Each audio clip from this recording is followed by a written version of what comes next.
Jesus exorta Luísa no ato de enriquecê-la e embelezá-la mais e uni-la mais intimamente a si mesma e apoiar uma luta terrível contra os demônios. Livro do Céu, volume 1, escrito Serva de Deus, Luísa Picarreta. Depois de algum tempo, às vezes com ele, às vezes privada dele, certo dia, após a comunhão, me senti mais intimamente unida a ele. Me fez várias perguntas, como se o amava, se estava disposta a fazer o que ele queria, até o sacrifício da vida por seu amor. E me dizia ainda: e tu me dizes o que queres, se estás pronta para fazer o que quero, também eu farei o que tu quiseres. Eu me via toda confusa, não entendia sua maneira de agir, mas com o tempo entendi que ele usa essa maneira de agir quando quer dispor a alma para novas e mais pesadas cruzes, e sabe tanto como atrair a si com essas estratagemas, que a alma não ousa opor-se ao que ele quer. Então eu dizia: sim, te amo, mas me digas tu mesmo, posso encontrar um objeto mais belo, mais santo e mais amável que tu? Também porque me pergunta se estou disposta a fazer o que queres, se há tanto tempo te entreguei a minha vontade e te pedi que não evitasses nem mesmo me despedaçar contanto que te pudesse agradar. Eu me abandono em ti, ó Santo Esposo, opera livremente, faz de mim o que quiseres, dai-me a tua graça, pois por mim nada sou e nada posso. E ele me dizia: tu estás verdadeiramente disposta a tudo o que eu quero? Então me senti mais confusa e atordoada e dizia: sim, estou disposta, mas quase tremendo. E ele compassivamente continuou a dizer-me: não temas, eu serei tua força, tu não sofrerás, mas serei eu quem sofrerá e lutará por ti. Olha, eu quero purificar tua alma de tudo, do mínimo defeito que poderia impedir meu amor por ti. Quero provar tua fidelidade, mas como posso ver se isso é verdade, se não colocando-te no meio de batalhas? Tu deves saber que eu quero colocar-te no meio de demônios. Dar-lhes-ei, quero colocar-te no meio dos demônios, dar-lhe-eis liberdade para atormentar-te e tentar-te, para que quando tiveres combatido os vícios com as virtudes opostas, já te encontrarás de posse dessas mesmas virtudes que tu pensastes que perderias, e mais tarde tua alma, purificada, embelezada e enriquecida, serás como um rei que volta vitorioso de uma guerra feroz, que enquanto acreditava perder o que tinha, se tornava mais glorioso e cheio de imensas riquezas. Então eu virei, formarei minha morada em ti, e sempre estaremos juntos. É verdade que teu estado será doloroso. Os demônios não te darão paz, nem de dia, nem de noite. Sempre estarão em ato de travar uma guerra feroz contra ti. Mas sempre tenhas em mente o que eu quero fazer. Isso é, tornar-te semelhante a mim, e tu não serás capaz de alcançá-lo, exceto por meio de muitas e grandes tribulações. E assim terás o mais ânimo para suportares as penas. Quem pode dizer como fiquei assustada com tal anúncio? Senti meu sangue gelar, arrepiando o meu cabelo, e minha imaginação estava cheia de espectros negros que pareciam querer devorar-me viva. Parece-me que o Senhor, antes de colocar-me neste estado doloroso, deu liberdade para tudo o que eu tinha que sofrer. E eu estava cercada por tudo isso. Então fui até ele e disse: Senhor, tem piedade de mim. Ah, não me deixe sozinha e abandonada. Eu vejo que é tanta a raiva dos demônios que não deixarão de mim nem o pó. Como posso resistir a eles? Para ti minha miséria é bem conhecida, e quão ruim eu sou. Então dai-me uma nova graça para não ofender-te. Senhor meu, a dor que mais dilacera minha alma é ver que tu também deves me deixar. A quem poderei dizer uma palavra? Quem deve me ensinar? Mas que a tua vontade sempre seja feita, e bendito seja teu santo querer. E ele gentilmente continuou a me dizer: não te aflijas tanto. Tu deves saber que eu nunca vou permitir que sejas tentada além de tuas forças. Se isso eu permito, é para o teu bem. Eu nunca coloco almas em batalha para fazê-las perecer.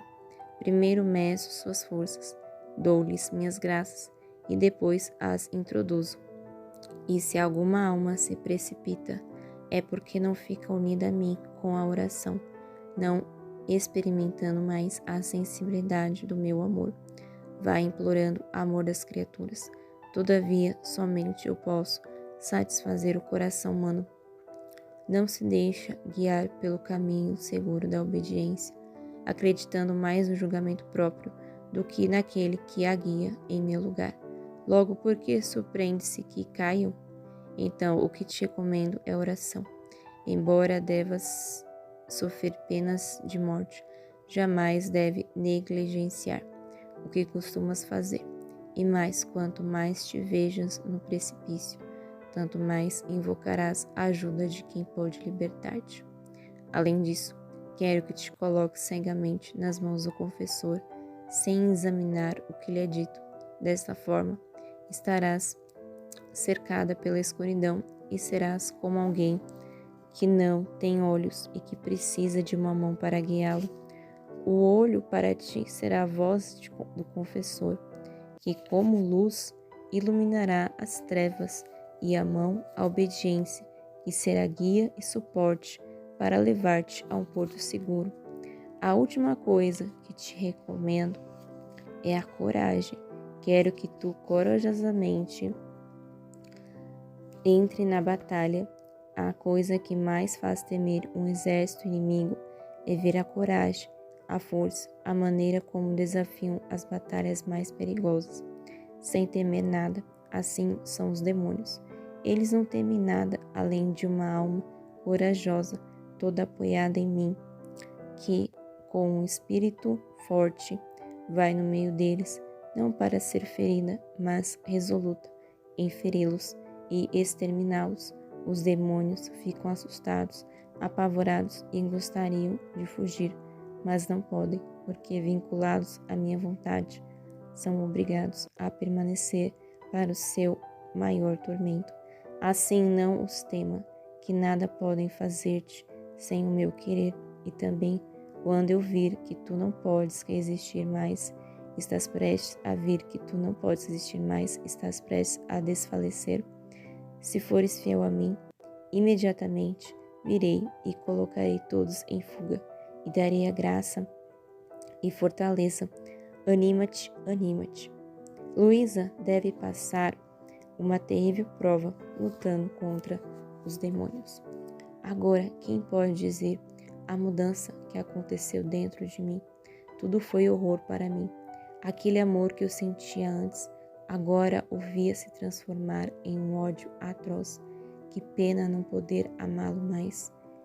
Rasgava-me a alma ao pensar naquele Senhor que tinha sido tão bom comigo e que agora ver-me forçada a odiá-lo, a blasfemar como se ele fosse o mais cruel inimigo, não podendo nem olhá-lo em suas imagens e tendo rosários em minhas mãos.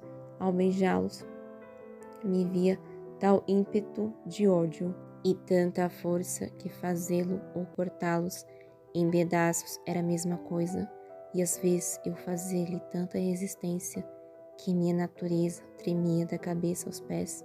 Ó Deus, que pena amarga! Eu acredito que se no inferno não houvesse outras penas, a única dor de não poder amar a Deus tornaria o inferno mais horrível. Muitas vezes o diabo colocava diante de mim que as graças que o Senhor me havia dado eram obra de minha fantasia, e por esse motivo podia levar uma vida mais livre e confortável. E agora, tomando isso como verdade, repreendendo-me, diziam-me: este é o bem que lhe queria? Esta é a recompensa? Deixá-la em nossas mãos. Você é nossa, você é nossa. Tudo acabou, não há mais o que esperar. E por dentro sentia-me conferindo ao Senhor tantos impulsos de aversão e de desespero, que às vezes, com alguma imagem nas mãos, era tão forte o desprezo que as quebrava. Contudo, enquanto fazia isso, chorava e as beijava, mas não sei como dizer. Fui forçada a fazer isso. Quem pode dizer a dor da minha alma? Os demônios faziam festa e riam. Uns faziam barulho de um lugar, outros o faziam do outro. Alguns gritavam, outros me ensurdeciam com gritos dizendo: olha, como você é nossa, não nos resta mais nada que levá-la ao inferno. Ao me corpo, verá que faremos isso. Às vezes me sentia puxada, ora os vestidos, ora a cadeira onde estava ajoelhada, e a moviam, e fazendo tanto barulho que eu não podia rezar. Às vezes o medo era tão grande que, acreditando que me libertaria, eu me deitava na cama, porque esses escândalos aconteceram a maior parte à noite. Mas lá estavam também, puxando o travesseiro, os cobertores. Quem pode dizer o terror, o medo que eu sentia? Eu mesma não sabia onde estava, se na terra ou no inferno. Havia tanto medo de que eles realmente me levassem, que meus olhos não podiam se fechar para dormir. Estava como alguém que tem um inimigo cruel, que jurou que vai tirar-lhe a vida a qualquer custo, e acreditava que isso acontecera comigo. Assim que eu fechasse os olhos, então parecia que era em mim que alguém estava colocando algo dentro dos meus olhos, e era forçada a tê-los abertos para ver quanto me levariam. Talvez eu conseguisse me opor ao que eles queriam fazer. Então sentia meu cabelo arrepiar sobre minha cabeça, um por um suor frio por todo o meu corpo, que penetrava até os ossos, e sentia separar meus nervos e ossos, e eles se contorciam junto de medo. Outras vezes me sentia incitada a tais tentações de desespero e suicídio, que alguma vez, tendo me encontrado perto de um poço ou de uma faca, sentia-me puxada para atirar-me ou pegar a faca e me matar. E era tanta força que eu tinha que fazer para fugir, que sentia penas de morte. E enquanto fugia, sentia que eles estavam comigo, e ouvia sugerir-me que era inútil que eu vivesse depois de ter cometido tantos pecados, que Deus tinha me abandonado por não ter sido fiel. Além do mais, via que havia cometido outros ultrajes que nenhuma alma no mundo jamais cometera, que para mim não havia como esperar piedade. Nas profundezas da minha alma, ouvia-os repetir: como você pode viver sendo inimiga de Deus? Você sabe quem é este Deus a quem tanto insultou, blasfemou, odiou? É esse Deus imenso que estava ao seu redor, e você diante de seus olhos se atreveu a ofendê-lo? Há perdido o Deus da sua alma? Quem lhe dará paz? Quem lhe livrará de tantos inimigos? Era tamanha pena que não fazia nada além de chorar. Às vezes eu começava a rezar e sentia os demônios, para aumentar meu tormento, vindo por cima de mim, e um me espancava, outro me espetava e mais outro me apertava a garganta. Lembro-me que uma vez, enquanto rezava, senti meus pés sendo puxados para o solo, este se abrir e as chamas saírem, e que eu lá me adentrava. Tal foi o horror e a dor que fiquei meio morta. Tanto que, para me recuperar daquele estado, Jesus teve que vir e me reanimar. Me fez entender que não era verdade, que eu tinha vontade de ofendê-lo, e que eu podia saber por mim mesma, pela pena amarguíssima que sentia, que o diabo era um mentiroso e que eu não deveria fazer-lhe caso, que por enquanto eu deveria ter paciência e sofrer essas aflições e que depois a paz viria. Isso acontecia de tempos em tempos, quando chegava a extremos, e às vezes para me colocar em tormentos mais difíceis. No momento desse consolo, a minha alma se convencia, porque nessa luz é impossível que a alma não aprenda a verdade. Mas depois, quando eu estava em luta, eu voltava ao mesmo estado de antes.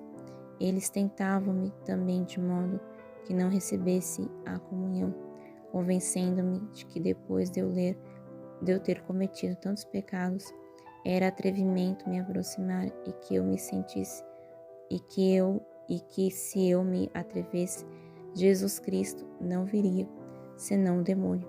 E tantos tormentos ele havia de me dar, que me levaria à morte, mas a obediência vencia a tentação.